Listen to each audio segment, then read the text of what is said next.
லூக்கா நற்செய்தி 13ஆம் அதிகாரம். உடல் ஊனமுற்ற பெண் ஓய்வு நாளில் குணமடைதல். ஓய்வு நாளில் இயேசு தொழுகைக்கூடம் ஒன்றில் கற்பித்துக் கொண்டிருந்தார். 18 ஆண்டுகளாக தீய ஆவி பிடித்து உடல்நலம் குன்றிய பெண் ஒருவர் அங்கு இருந்தார். அவர் சிறிதும் நிமிர முடியாதவாறு கூன் விழுந்த நிலையில் இருந்தார்.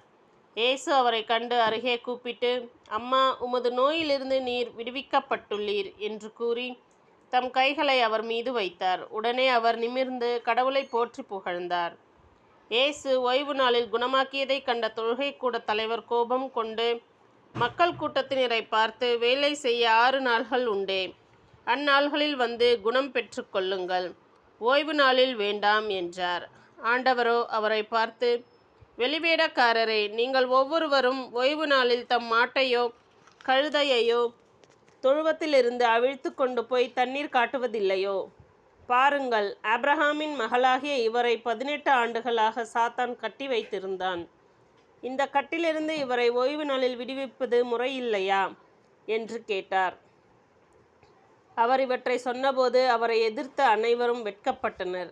திரண்டிருந்த மக்கள் எல்லாரும் அவர் செய்த மாட்சிக்குரிய செயல்கள் அனைத்தையும் குறித்து மகிழ்ச்சி அடைந்தனர். கடுகு விதை புளிப்பு மாவு உவமைகள். பின்பு இயேசு, இறையாட்சி எதற்கு ஒப்பாய் இருக்கிறது? அதை நான் எதற்கு ஒப்பிடுவேன்? அது ஒரு கடுகு விதைக்கு ஒப்பாகும். ஒருவர் அதை எடுத்து தம் தோட்டத்தில் இட்டார். அது வளர்ந்து மரமாயிற்று. வானத்து பறவைகள் அதன் கிளைகளில் தங்கின என்று கூறினார். மீண்டும் அவர், இறையாட்சியை எதற்கு ஒப்பிடுவேன்? அது புளிப்பு மாவுக்கு ஒப்பாகும்.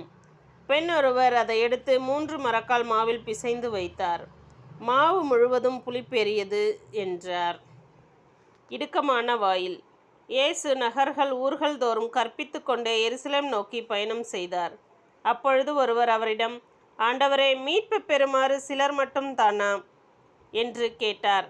அதற்கு அவர் அவர்களிடம் கூறியது, இடுக்கமான வாயில் வழியாக நுழைய வருந்தி முயலுங்கள், ஏனெனில் பலர் உள்ளே செல்ல முயன்றும் இயலாமற் போகும்.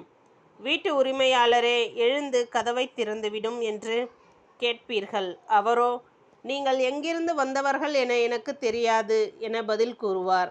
அப்பொழுது நீங்கள், நாங்கள் உம்மோடு உணவு உண்டோம், குடித்தோம், நீர் எங்கள் வீதிகளில் கற்பித்தீரே என்று சொல்வீர்கள். ஆனாலும் அவர், நீங்கள் எவ்விடத்தாரோ எனக்கு தெரியாது, தீங்கு செய்வோரே, அனைவரும் என்னை விட்டு அகன்று போகுங்கள் என்று உங்களிடம் சொல்லுவார். ஆபிரகாமும் ஈசாக்கும் யாக்கோபும் இறைவாக்கினர் யாவரும் இறையாட்சிக்கு உட்பட்டிருப்பதையும் நீங்கள் புறம்பே தள்ளப்பட்டிருப்பதையும் பார்க்கும்போது அழுது அங்கலாய்ப்பீர்கள்.